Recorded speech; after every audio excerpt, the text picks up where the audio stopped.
Hey, everybody, and welcome to Building the Black Educator Pipeline. Welcome back for our 5th episode. I am your host, Shayna Terrell. I'm Director of Pipeline Programming at the Center for Black Educator Development.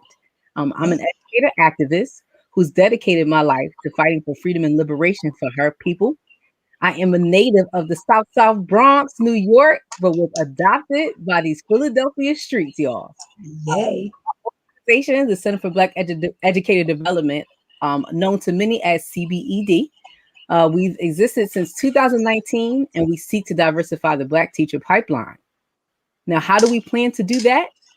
We are trying to institute our 4-4-4 model. We will be supporting aspiring educators their first 4 years of high school, 4 years of college, and through the first 4 years of their teaching career.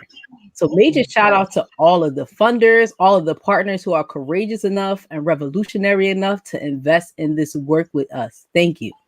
And as always, a major shout out to Citizens Ed for giving the Center the opportunity to talk about the tools and the solutions to rebuilding the Black teacher pipeline and giving us the platform to talk to real people doing real things inside the real struggle. So thank you. Shout out to Citizens Ed. So we are still rocking out, y'all, with Women's History Month and celebrating the work of our sisters in education. This month's theme, the voices of Black women leaders building the Black educator pipeline. Today, we'll be talking to a true architect in the movement of building the Black educator pipeline.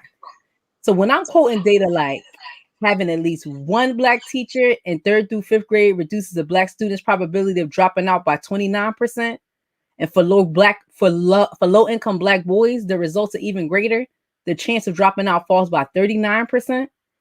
And when Black students have 2 Black elementary school teachers, they are 32% more likely to enroll in college. The sister we are talking to today, y'all, makes those outcomes obtainable for Black children. And she's doing that all while training, loving, and supporting aspiring and current educators. So shout out to all my co-conspirators out there watching and participating in the show right now. If you know a Black woman leader who's out there right now doing her thing, doing the work, please shout that sister out in these comments. Tell her how thankful that you are for her making an impact on the Black teacher pipeline. But back to my guest, y'all. Dr. Ayesha Imani is a liberatory urban educator who has spent over 40 years teaching, learning, and leading in schools throughout Philadelphia area in an effort to use education as a tool for liberation, social justice, and human actualization. Dr. Imani started her career teaching sociology to 50 high school seniors in a community-based freedom school. She has spent 23 years as a teacher of mathematics in middle school and high schools throughout Philadelphia. She is an architect of the Junior Servant Leader curriculum for Philadelphia Freedom Schools movement and is an elder in the Freedom Schools movement. Over the past 20 years, Ayesha Imani has provided leadership in several African-centered charter schools. As CEO of Kepler Charter, founder and CEO of Sankofa Freedom Academy Charter School, and former director of teaching and learning, and presently executive manager of Imhotep Institute Charter School. In addition to being a K-12 education leader, Dr. Imani has taught undergraduates and graduate students from Temple in both Jamaica, West Indies, and College of Education's main campus. Dr. Imani holds a bachelor's of science in mathematics education, a master's of public administration, and a PhD in urban education. She is a proud parent of 3 awesome children, all of who are now educators. So sis is out here building nations, y'all. Let's welcome to our show, Dr. Ayesha Imani, affectionately known to all of us as Dr. Mama. Hey, Dr. Mama. I think you might be on mute. Mama, you on mute? Okay, so I'm going to find my way out of mute. Tell me how to do it. Mama, you off mute. Hey, Mama. Hey, coolness. Hey, Sister Shayna, it's so good to be with you and seeing you do big things. You're doing big things. Mama, so thank you. Thank you. Again, big things, of course, by way of you and by way of your inspiration. We thank you. I personally thank you for all that you're out here doing, especially supporting the Black educator pipeline as one of the main architects out here, especially in the Philadelphia area. Thank you. So I want to It's start. so important that we build. It really is important that we build so that we can have teachers of African descent like in community with their children. So I'm really, really proud of the work that you and Brother El Mekki are doing. It's just so needed. But of course, as you always know, we always say like we stand on the shoulders of you giants who laid the foundation for this movement. So we appreciate you. So, Mama, I want to start off, and I usually do this with my guests, asking, why did you decide to become an educator? So, how did you get into this work? Wow. You would think I would have an answer ready for this, but you yeah, I think, and I think about the work that you are all are doing with young people, and how important it is for young people to have real experiences in the real world, right? Mhm. And so I found myself in the classroom because I was not an education major. I was a sociology major. It was like right in the midst of the Black Power movement. And Mm. so, I was working on liberation. But the school district, I was at North Carolina A&T at the time, had come home because I ran out of money. And it was in the year that the school district had a really big strike, Mm. right? And it lasted for so long that our seniors were not going to graduate. Mm. Right. So now we got a crisis. And so a call was put out for college students and college professors to just come and teach. And I'm like, okay, like we can't let our seniors not graduate. I'm not a teacher, but I'm going to show up. Oh And my so I goodness. showed up, and I was probably about, 20. And the students I was teaching was about 17 or 18. There were 50 of them in the classroom. And I got such a rush. I was like, oh no, this is what I'm supposed to be doing. Good. This right here is So what I'm you, supposed to be doing. So when I went back to college, I changed my major. But just having this experience, like, oh no, like having conversations with these young people and like working and growing and thinking together, I was like, no, this is really for me. And after that, it just like really for me, I'm working in the struggle for liberation of Black people, and then finding that I could really do that and have conversations and build with young people. It was like my worlds coming together, an mm. educator and an activist, and like that both of them could happen together. And that was like, yeah, yeah. So basically, you got called and you answered the call. You got I got called and you called, answered. I got tapped on the shoulder because I was doing something else. It was like, come on over here, right? And I didn't even know. But that's why it's so important that we build opportunities for young people. This idea that young people should know what they want to do is really insane, Yep. right? And Yes. we build these programs and we say to the seventh graders, oh, so do you want to be a carpenter? They don't know yet. No But what clue. we can do is provide as many opportunities for young people to be involved in real things, like not Yes. stuff we make up, not stuff, these imaginary, assignments that teachers just construct. No, it's putting young people in the situation where they can solve real problems in the real world and really feel themselves making a difference. And when we create that, and that's a part of what happens in reading school, but when we create opportunities for young people to do real things, then they begin to know some things about whether this is what they want to do or not. Right. So it's so important that we create opportunities for folks to function in the real world. And so, had I not had that real world experience and gotten a chance to see that, wow, this is for me, then I wouldn't have ended up in the classroom. And so I just think it's really important that we create opportunities for real children to do real work in the real community. Yeah, as a Mama. part of a real education, as a part of a real education, because that's really how African people have educated their children, like going back to ancient Africa and going back to African systems of socialization, right? It's be and do, it's seba and heka, right? It's not just we're just going to intellectualize. It's that we marry like theory and practice, and so we have children actually involved in real activities in the real world. And when you're saying like real activities, I want people to be clear on what that means. What are some samples of real activities? And even when you say back to our ancestry, like that is how we taught our children. We had them involved in real things. Can you Mhm. talk about what some of those real things are? So I think that a real simple example is, okay, you can be an English teacher and you can teach children how to write letters.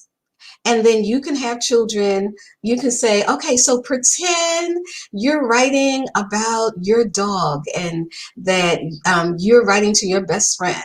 Okay, so you can have them do that as an academic exercise. You can mark it and put an A, B, or C on it, and you can put it in your desk and eventually in your trash can. Or you can ask children, what do they care about? And if they had a chance to tell somebody who could do something about a problem, what would they tell them? Oh, okay, let's write this as a letter. Oh, you want to write the mayor? Okay, we're about to write the mayor about like the fact that like your community is dirty and people aren't coming to pick up the trash in your community. Okay, let's write that. Okay, and let's, instead of just putting it in my drawer, okay, let's put it in an envelope and put a stamp on it, and let's actually mail it, and then let's actually follow through to see whether the mayor responds. And if he doesn't, like, let's put that on blast. Let's go online and blast him out on Facebook. But let's do something real, and not just something that, as a teacher, I'm just constructing these artificial academic exercises. No, let's do things in the real world. And so if I can teach a child to write a letter that just goes in my trash can or in my roll book, why can't I have that child writing letters to folks in the real world? So in essence, right, you're really teaching children on how to affect change, how to Well, affect change. Like that is how they are learning, right? So let's not do superficial activities to just do superficial activities. Let's absolutely. create activities that are really going to affect change and show them how to be change agents in the world. I think that's super dope, and I think that's a great perspective, which leads me into what a liberatory education really Mm, means, right? Because I think all the things that you're speaking about are principles of what a liberatory education is and what it truly means for a child yes, to receive a liberatory education and what it yes. means for educators to be sense. Can you Yes, talk a so little bit about yeah, that? so that's something I love to talk about. And my favorite quote is by Lerone Bennett, that if you are an educator in a system of oppression, then you're either a revolutionary or an oppressor. Like it's one or the other. It's not anything in between. And the reality is, on any given day, you could be either one of them. So like, don't trip. Like, so don't think, oh, well, I've arrived. I'm liberatory. Okay, you may have done liberation on that day, but the next day you could be doing things that really are like enslaving people. So Yes, like we need to yes. make sure that we have to check ourselves daily about this whole liberatory piece. But when I think about liberatory education, I associate it with African-centered education, because if educated if education is really centered in African worldview, then it's going to be liberatory. And so when we talk about liberatory education, like one of the key components for me is that liberatory education is experiential. Right. And so like educators like Septima Clark, like she really understood that. Right. And so when she's out in Gullah country and on Sea Islands, she's creating a curriculum from the actual experiences of the young people. It's like, okay, so we don't have any reading materials. Like, so talk to me about your lives and let's create reading materials from your life. And now you're reading about you. Right. But we're like doing this actual work, or let's organize young people. She organized young people to get out in the community and actually protest the fact that there were not Black teachers in Charleston. Right. Mm. So, like this idea that you are going to make sure that children have real experiences because a liberatory education is experiential. A liberatory education is purposeful. Yes. And that purpose has to be noble. Like it has to be for the uplift of the community. Again, in our worldview, it's not about hyper individualism, right? It is About like you have communalism. this special place in the community, right? Yep. So it's about collectivism, right? Yep. It's about communalism. And Yep. so the purpose of your education, it can't be about you. Like it's not education for upward mobility. Like that's not liberatory education. So those are the messages that we're giving to young people. Like you got to get an education to get a good job. Okay, that's not liberatory, right? Because you're not your job, right? And so we're not going to reduce you to an occupation. Like you need to have an education so that you are able to live into your divine purpose, right? But You mama, got that's stuff so to do. important. So what you're saying, and I preach this all the time, right? About education, that it has to be connected to a movement that's greater than you, right? Like American indoctrination teaches you that you're getting an education for yourself, in the words that you use, upward mobility, to kind of reach or maintain this American dream. Not Yes, that we're getting educated for freedom, right? So we're getting yes, education to learn how not to be an oppressor, right? To learn yes, collectivism, to learn communalism. Like all of that right now is missing from what we would consider the modern day public education system.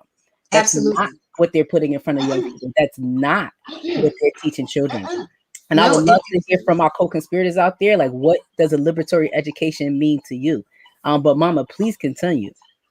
so because I have a couple of these different features. So yes, it's experiential and it's purposeful, and that purpose has to be, it's bigger than you, right? And it has to have something. When it's over, then you should have made your family or your community or the world better than you found it, right? And we got to remember we're only here for a second. It's like this. So you got to put your thing down in this much time, right? So that somebody will pour libations for you, right? So that Amen. somebody will want to stand on your shoulders. So you got to build the kind of shoulders that a whole generation can stand on those shoulders after you are gone, You right? better speak, nation builder. Okay. And so we got to have the kind of education that impassions and empowers Howard. young people to build those shoulders. We can't just get them excited about it. They have to also develop some real skills, right? So they can develop a 10-point plan, right? And send it Right. places, right? And so it's really important that education be purposeful.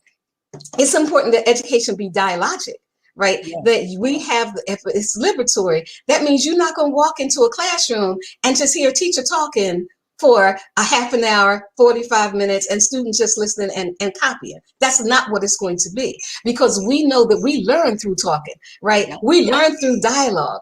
And after we finish going back and forth, like our understanding is greater and bigger because it gets back to this whole communalism, right? It's not the individual genius. It's we're gonna be smarter after we Yes. finish talking Yes. to one another, right? And so we are going to produce knowledge through this dialogic process, right? So we're going to solve problems by talking to one another and by doing things together, by actually solving real problems, But right? Mama, the other thing that you're pointing out, which I feel like is so dope, right? Is that us as African people, African descendants, right? Like we learn through talking, we learn through communication, we learn through dialect, which for Yes, some of our children, they are learning in a very unnatural way in schools, right? Because you're not supposed to talk. yes, I do whatever problem, you go work this out alone by yourself. And then we may do some discussion or some examples of it, or I might even create a whole sample for you to go through and look at. But the dialogue in the classroom is minimal, right? And right. if you say a word, you get in trouble for even speaking inside these classrooms, which, again, as you're describing it, our history, our tradition, what's in our DNA, we learn through dialect, we learn through talking. And for some Yes, reason, that's like absent. Or if you talk more than you write, somehow you're not an intellect. Um, absolutely. and And I think one that's of the weird.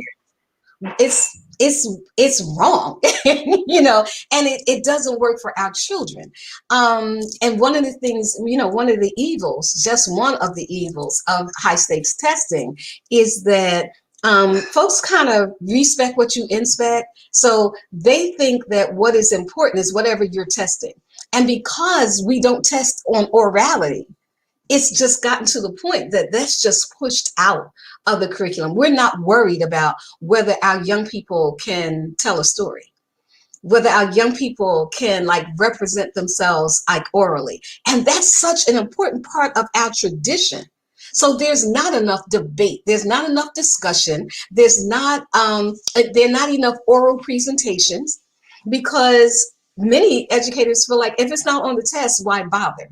But this is such a critical aspect of who we are and what we do. And if we're not helping children to develop their capacity to be wordsmiths, because we got the power of NOMO, like this thing is something that is really in our DNA. And so, but we have to cultivate that with our children. And so classrooms should be really dynamic. Like you should be debating even in your math class, right? You should know enough about the principles and the theorems that you are building your answers on, that you can have discussions and debate even in those areas. And so orality is important. And so a liberatory education is going to create the opportunity for dialogue, for discourse, for orality, right? Yes. A liberatory education is intergenerational because we believe in intergenerationalism. So, Mama, And I want you to really expound on that, because that's one of the subjects that I had to talk to you about today, because I believe like you are again one of the true architects of what it means to lead in a generational space. Can you really talk about what that means so people can understand the importance of that? so our people have a history of bringing various generations together. And the reality is that everybody should have somebody that they're mentoring and someone they're being mentored by, right? You still need to be sitting under somebody's feet, and somebody should be able to sit under yours. And so there's the wisdom of the elders, but there's the energy of the youth, and there are the different generational perspectives and mandates.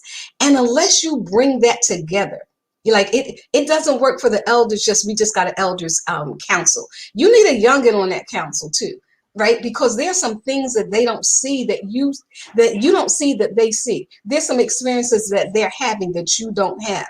But you also can't like educate young people in a vacuum where all they talk to is one another Yes. or your teachers, because that one teacher cannot represent like the village. Mm-hmm. And therefore, we need to make sure that in a liberatory education, that first of all, if the children are only in the classroom, if you don't get children out of the classroom, and I don't mean for just a field trip, but as a part of their educational program, then that's problematic.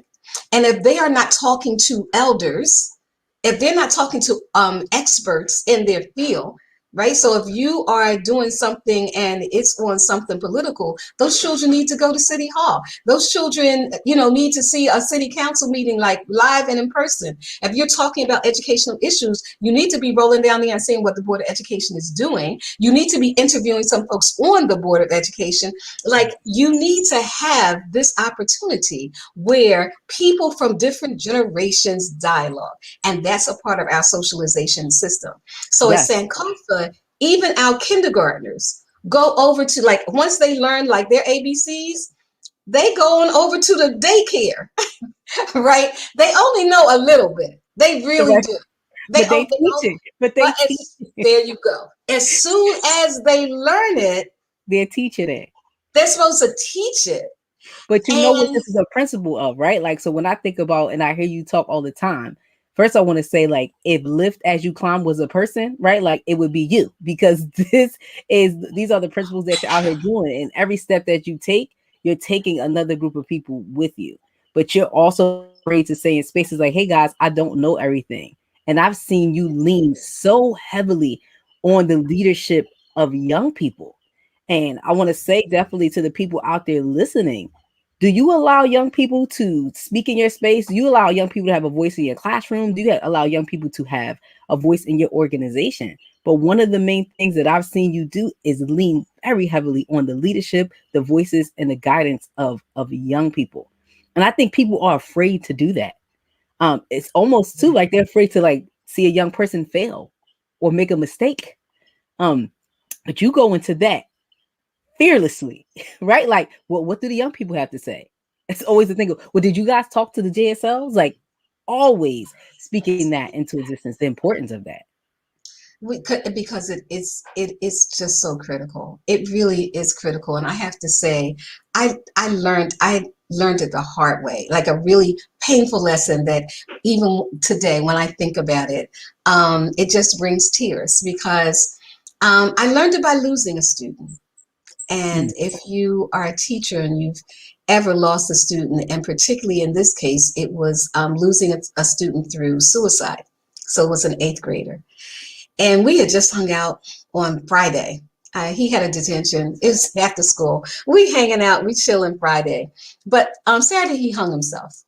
And so it rocked my world so much. As an educator, I just kept asking myself, like, what happened and what was my part?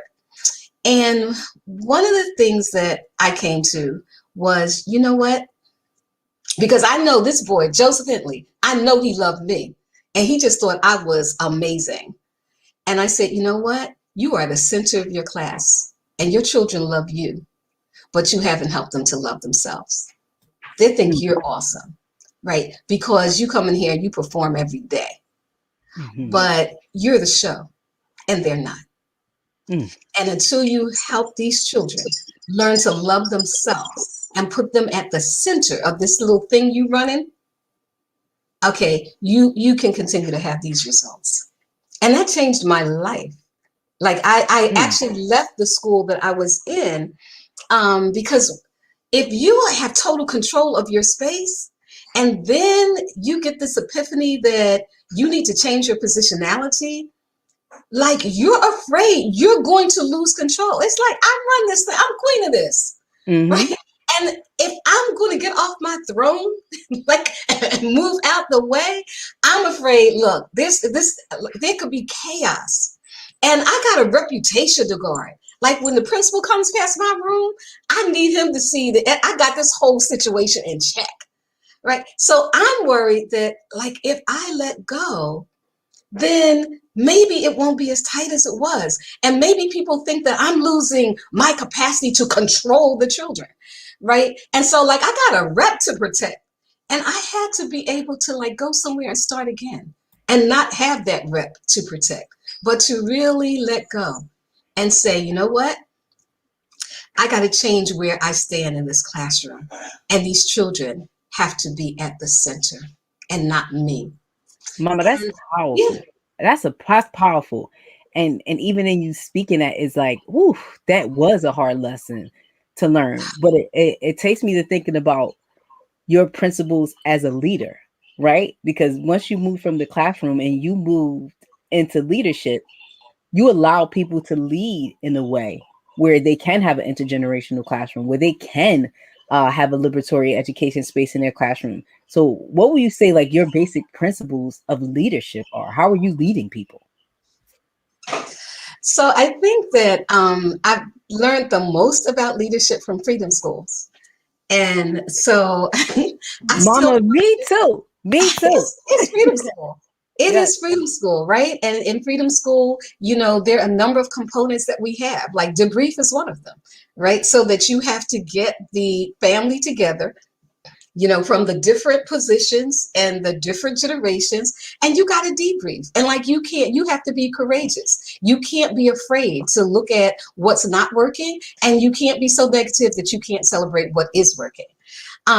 The other thing that I've learned through the Freedom School model is modeling. I don't ask folks to do what I don't do, right? And it doesn't matter what it is. If I'm about to ask you to clean a toilet, I don't clean three of them, Yep, I and did it I'm gonna myself. show you how That's to do right. it, right? And so, and I say this to my teachers: if you are doing a poetry unit, you rolling your own poem out there first, and then you let the children critique that poem, right? And you stand for that critique and you receive that loving critique, because it's through that process that the standard is established, because they love to critique you. Okay, so y'all say that my stuff's not good enough. Okay, All right, so this is the standard. So this is the standard that you're going to meet for your stuff too. Okay, let's go. Right? And so whether it's a research paper, and I'm gonna tell you what you learn because as an educator, when you just like having ideas, you'll come up with. I think I'll sign a research paper. I think it'll be 10 pages. No, 15, heck, 20. I'm gonna make it 20, and they're gonna have 50 references, right? Because you're just feeling strong. Okay. But if you have a system that whatever you assign, you do a model of it. Yeah, when you start getting to that like 10th page, you about to change that assignment. Right, because you have to do it. Because you realize that, with my little bachelors and my little masters, okay, this is kicking my butt. Right. And so I'm about to assign children something that I don't want to do. Right. Exactly. And if I can't produce a model of it, I'm not going to ask. Right. So I've had to produce like models for research papers. And I did cut them down because it was like 50. I can't find 50 sources. Okay, but when you just making stuff up and you don't model, that's what you get. And so the same is true in leadership. It's like we're all workers. Mm-hmm. The organizational chart at our school is circular, and the people at the bottom are the leaders. Like you're not going to see this kind of freedom school organizational chart where you got the board and the principal. No, we're at the bottom because your job is to hold things up. It's not to like harass people. It's to like you're the one holding this up, right? And that's your value is in your capacity to hold people up. That's your value. And then if you're going to do that, that means you have to be able to model. You have to be able to every year for the last couple of years, we've lost a teacher. I'm a mathematics teacher, but we lost an English teacher. Right. And it's like, okay, so are we just not going to have, we're looking for one. Oh no, I'm about to go in that classroom. Okay, I'm going to be teaching English. And for 2 years, I've taught English and done the other things I needed to do. And there were teachers in that classroom. Like, okay, let's see what Dr. Mama. Okay, so I got to do lesson plans. Y'all do lesson plans. I'm doing lesson plans. Y'all marking. But Mama, how powerful that is. So even when we're talking about an architect in the pipeline, I read down your bio starting this show. So even with all those accomplishments, all those degrees, you have no ego. I'm going to get in the classroom and I'm going to teach. So the power in your folks, but the power in your folks seeing that, right? Like Dr. Mama out here teaching the class. Oh, Dr. Mama still doing usually lesson plans, right? Like that is a huge deal. And I think that that's important for folks to see.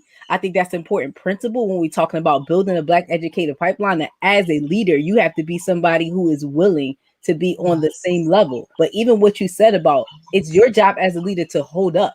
Do I have the capacity to hold people up? And I think that that goes into the principles of servant leadership that we're always talking about, because as a leader, right, you are always of service.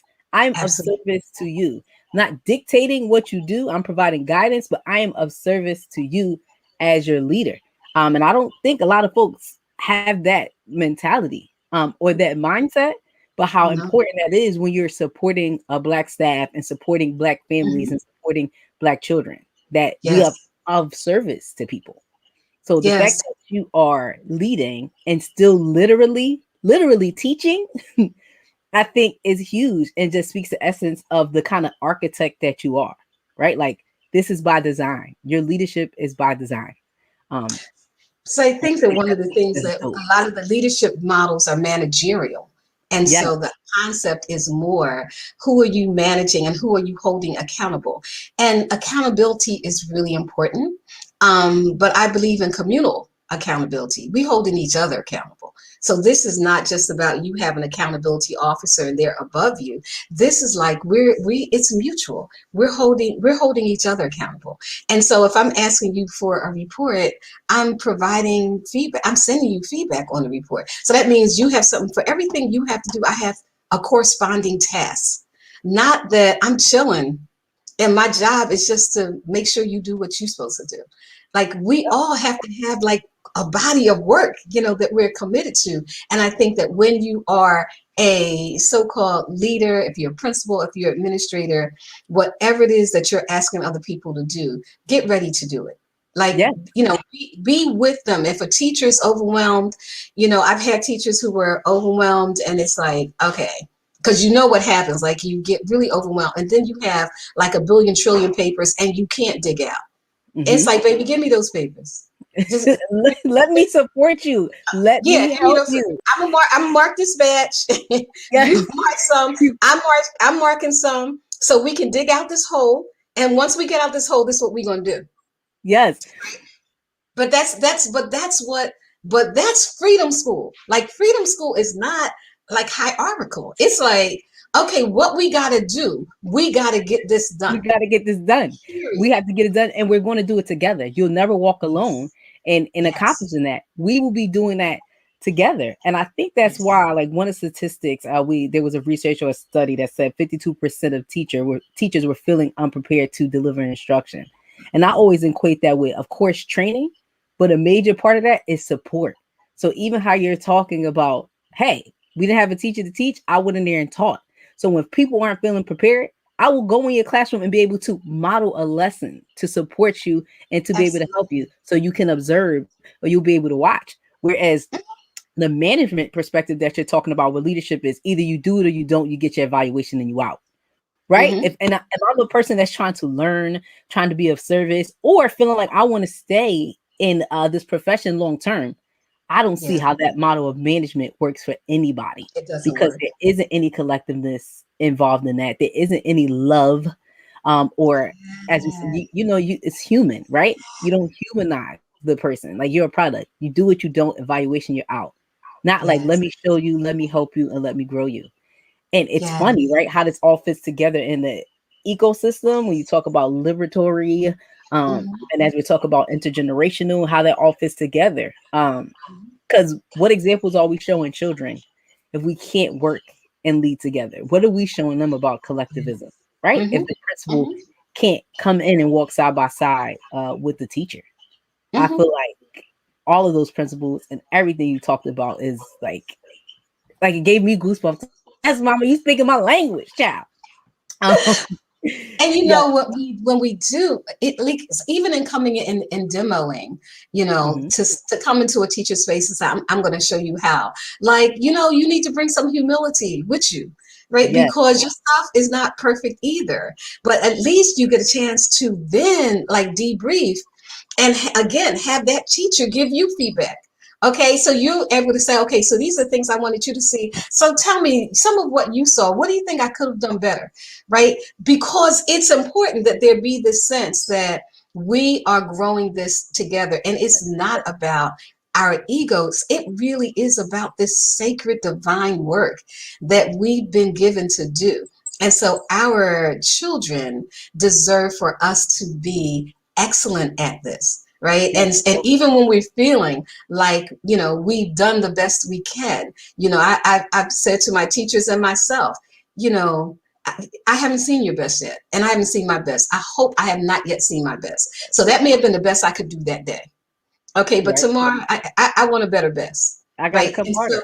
I, Good, I, better, I best. Yes. yes, good, better, best, right? And so there needs to still be that sense of getting feedback from your community. So if you're in community with a teacher, that those teachers can give you feedback, but that there's the expectation that we are loving each other into a certain kind of excellence in terms of what we're doing academically, excellence in terms of character, in terms of culture, like excellent in terms of revolution and change, Yes. but that we are really loving one another into that work, right? Yes. And it's not that just this mushy feeling. I just learned something from Dr.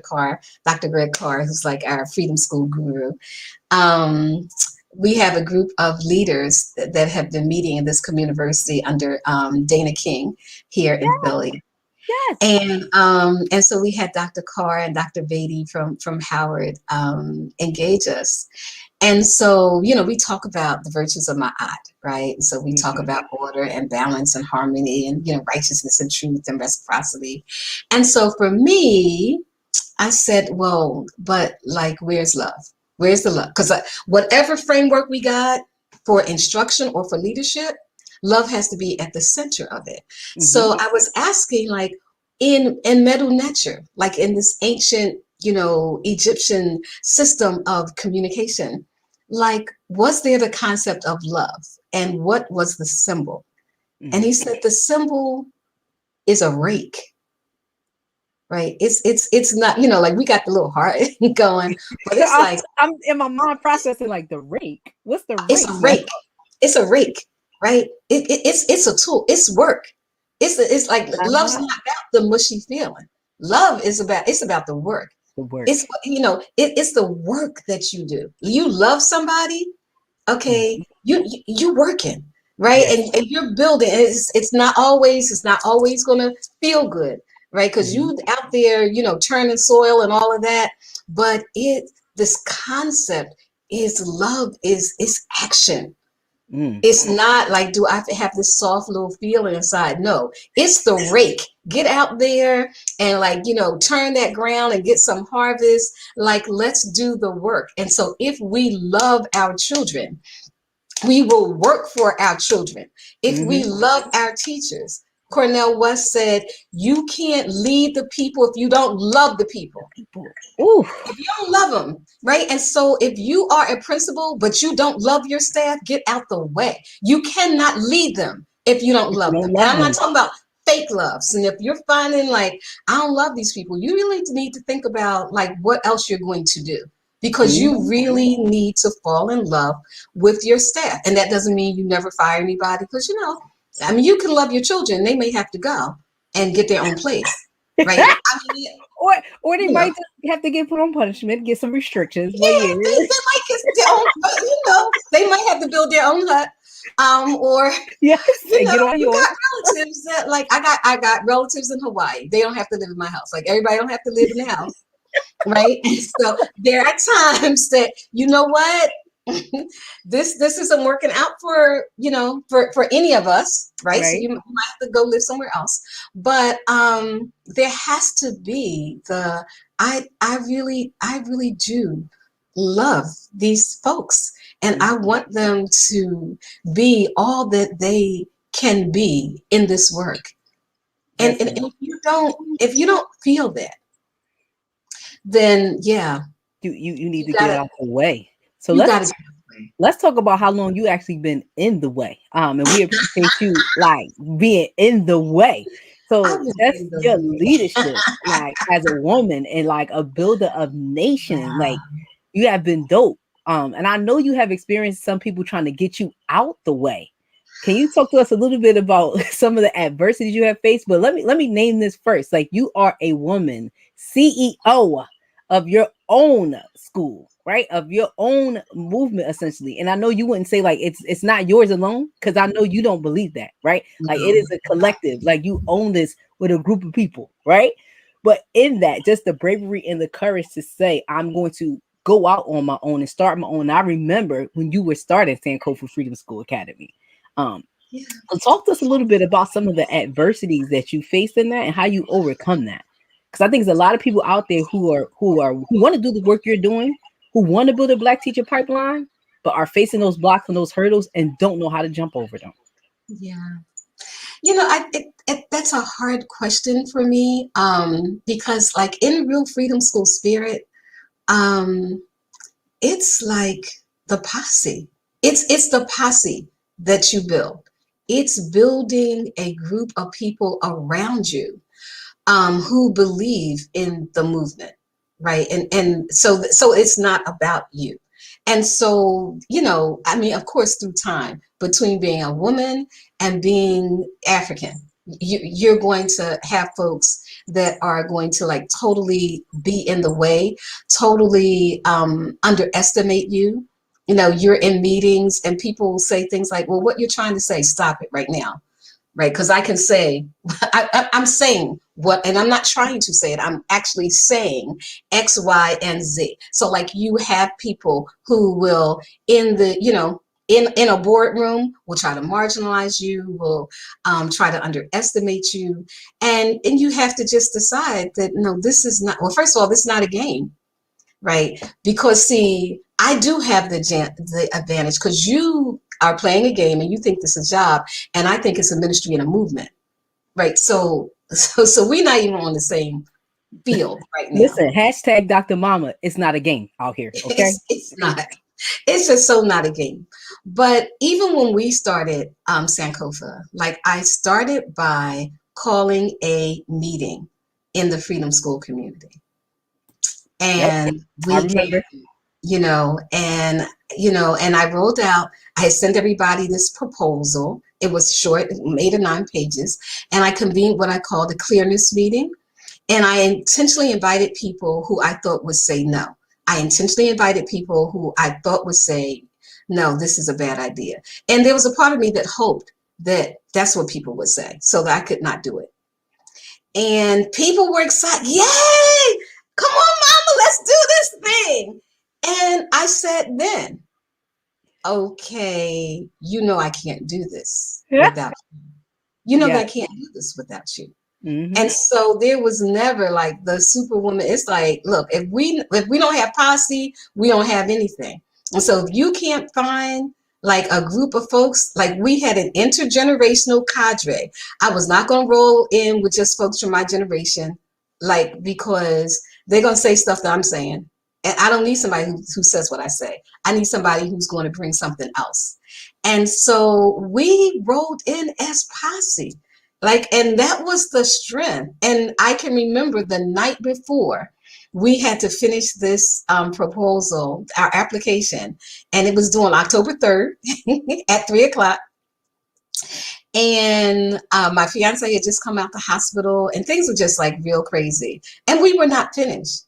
And at 3 o'clock in the morning, for the first time in my life, and I will never forget this, and I can remember the people in the room, I said, I can't.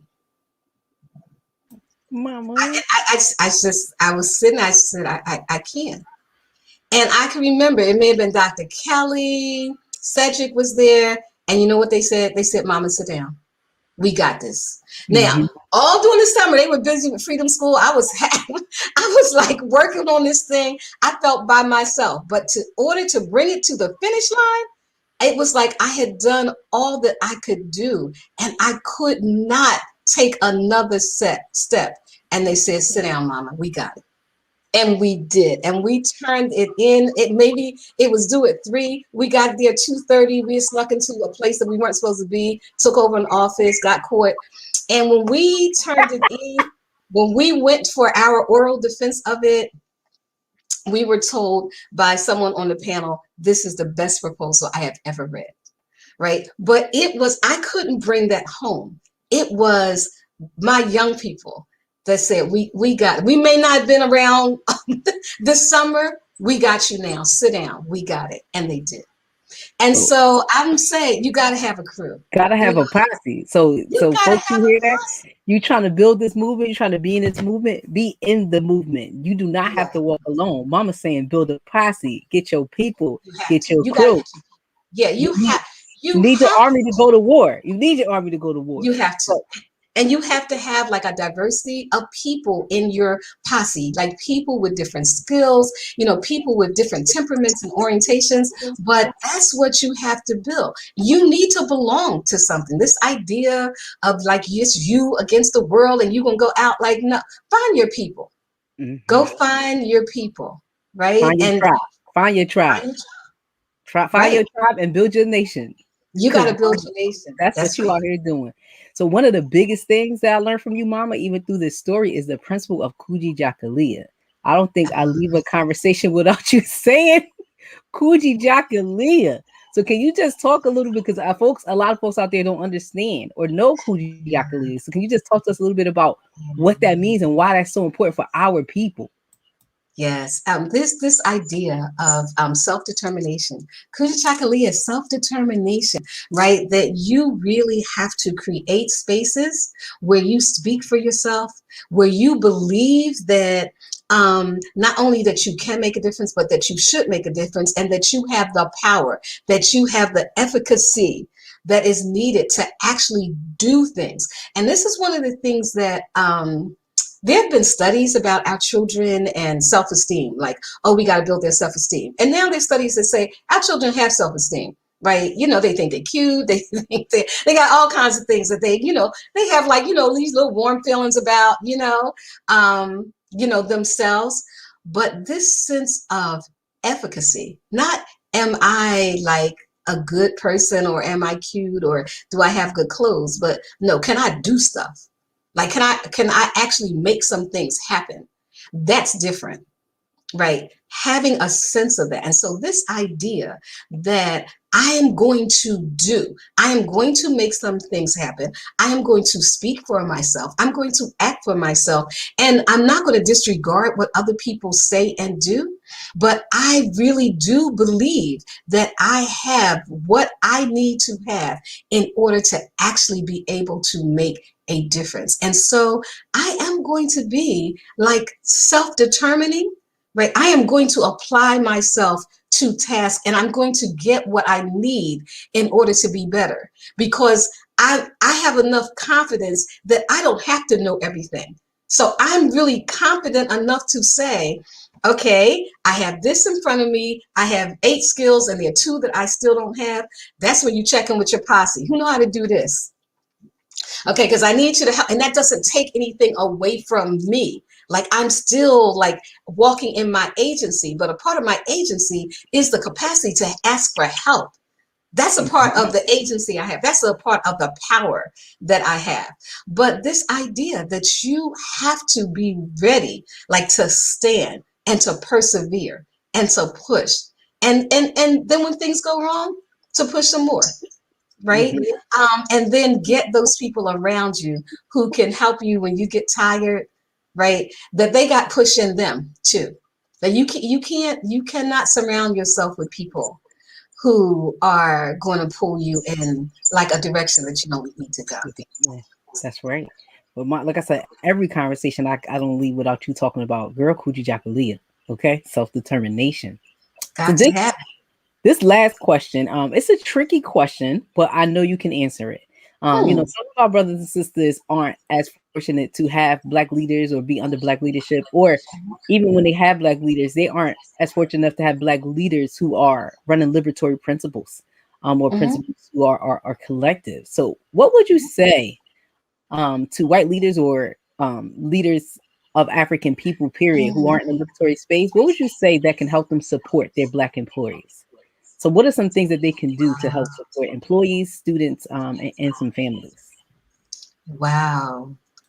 That is difficult because you can't teach what you don't know, Mm, right? And and you can't show people a place that either you haven't been or you're not trying to get to.